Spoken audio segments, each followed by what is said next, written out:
Hollyland sent me the Mars 300 Pro Standard Edition, which says it has a 300-foot transmission range. I don't have anything around here that's 300 feet, but I know someplace that does.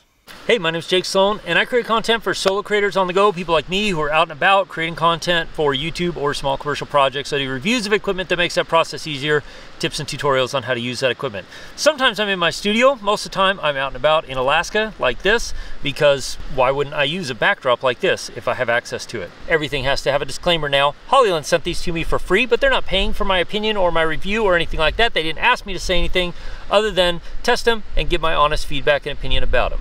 There are links in the description that you can buy them through. There are affiliate links, and you know, I appreciate it if you use them. So Hollyland sent this to me a few weeks ago. It's the Mars 300 Pro transmission and receiver setup for HDMI wireless video, which is really nice. It's small, compact, lightweight, powers off NPF batteries.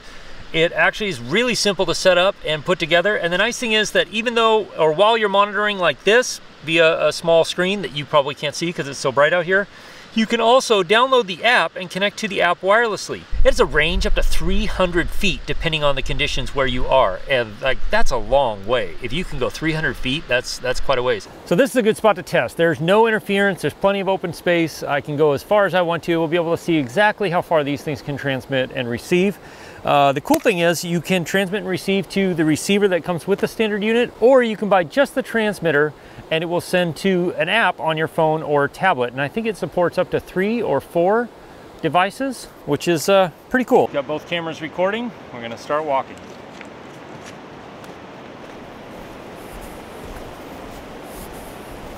It's nice. I can still see myself very clearly in the screen here, even though my screen is really dim because it's so bright. It is working.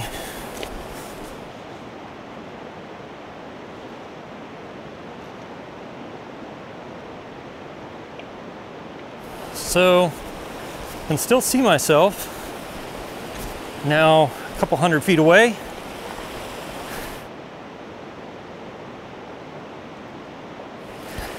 Let's see if I can get my son to move the camera for me. Oh, except for he just went hiding in the bushes. So I'm a few hundred feet away, almost 300 feet, and I can still see very little lag, which is impressive. So this really is how easy this is to hook up. You have the transmitter, NPF style battery. I've got small ones because obviously I'm, you know, traveling around. Put it all the way in. I'm going to use this 1/4-20 mount to cold shoe so that I can stick it on top of the camera. Now you notice there's 2 small screws right here. They also include this mount here, which you could attach here if you wanted to, say, mount this horizontally like that instead of vertically, but I'm doing it vertically right now just because of the space I've got.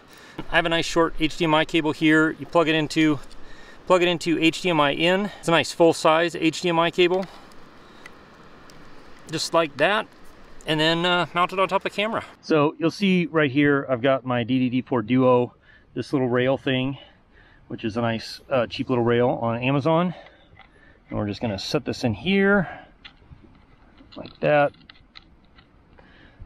I forgot my tripod, so I'm using this Crane 2S as my tripod for today because I forgot mine. Plug in the HDMI cable. There. Now, this is ready to go. We just got to turn it on. The on switch is right down here. Nice thing is it has a really nice bright OLED screen so that when I'm out in locations like this where it's super bright because it's sunny, like that, it's easy to tell when it's on. It's hooked up to the camera, it's receiving video signal. There's a couple ways you can do this. You can use the receiver, which is basically the same as the transmitter. Plug it in, like that. Take an HDMI cable, and the cool thing is it actually has 2 HDMI outs, so you can send to 2 different screens if you want. I didn't bring 2 screens with me because I'm out in the middle of nowhere, but you know, there we go. And then go into my Field World cheapy screen here, plug that in, turn the power on, Now these weren't synced up, so I went in here, you push and hold this down, it goes into a channel scan mode, and then it looks around to try and find what channel the transmitter is transmitting on. Looks like channel 4, hit there, and exit the menu. I'm on channel 4. I'm sure you probably can't see this, but I'm getting video there now, which is really nice. So the other way you can connect this is with the app, and the nice thing is you can connect them simultaneously, which is pretty cool. So you go to connect, go on your Wi-Fi, it's gonna scan the Wi-Fi. There it is, the HLD there. And then the default password is 1 2 3 4 5 6 7 8 because that's simple. Could probably change the password. I probably should change the password. So it just connected to the Wi-Fi. So we'll go back over to the app, go out here, say connect. It's loading. I'm gonna turn the volume down, which that is really cool. The fact that it also gives you a preview of the audio, so you could listen to the audio that's coming off the camera while you're watching that. That's awesome. So then in the app, you have a bunch of different things. You can go into tools.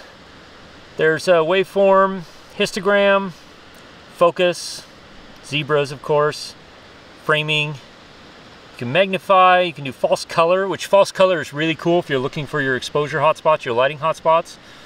Monocolor.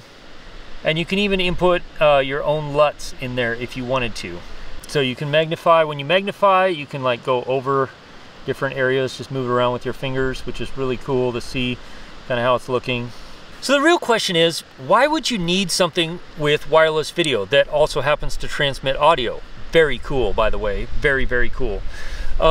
If you're working with other people who also want to see what you're shooting and maybe give you feedback on framing and stuff like that, but maybe you're working in tight quarters and you can't have everybody in the same room, then it's really nice to be able to send video with audio out if you're capturing on-camera audio, so that a director or somebody like that can watch as it's going on and then give feedback immediately between takes, rather than having to go back and review the footage and then give feedback. It saves you a lot of time that way. The other thing that's really cool about this particular system is, now that we know that it transmits audio with video over the HDMI and over the wireless system, is you could use this as a roving live streaming camera to be able to get video back if you're live streaming events, or like in my case, I live stream at my house. I don't know why I would use it there, but you could use it as a roving live streaming camera to where you could send it out on a wedding or something like that. If you're live streaming those types of events, then you could have it out and about roving and capturing audio with video while you're sending the camera around. That's really cool, to me at least. If you're doing something a little more pro level type production live stream, where you want to bring everything back into a switcher and then send it out from there, it really gives you a lot of options. This is very low latency. It's 25 to 30 milliseconds of latency, which is really, really low. It's enough that you can see it on the screen and you can tell there's a little bit of latency, but it's not annoying like where you do something and then half a second or a full second later it actually moves.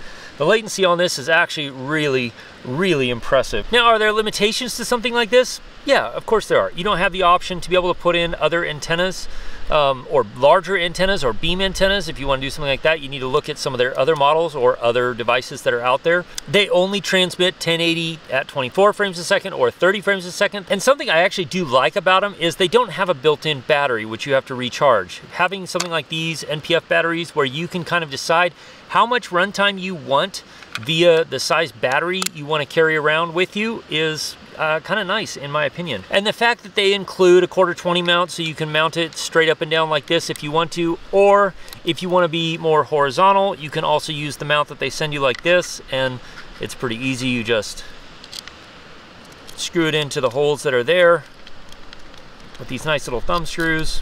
And now you have another 1/4-20 mount that is on the bottom side, so that you can mount it another way if you want to. If you want to know more about other tech and other equipment that makes great stuff for solo creators, people who work by themselves a lot, click or tap right there. I put together a small playlist. I'll see you in one of those videos. As always, ask me questions in the comments below or join my live stream Wednesday nights at 4 p.m. I'll see you again soon in the next video. Cheers.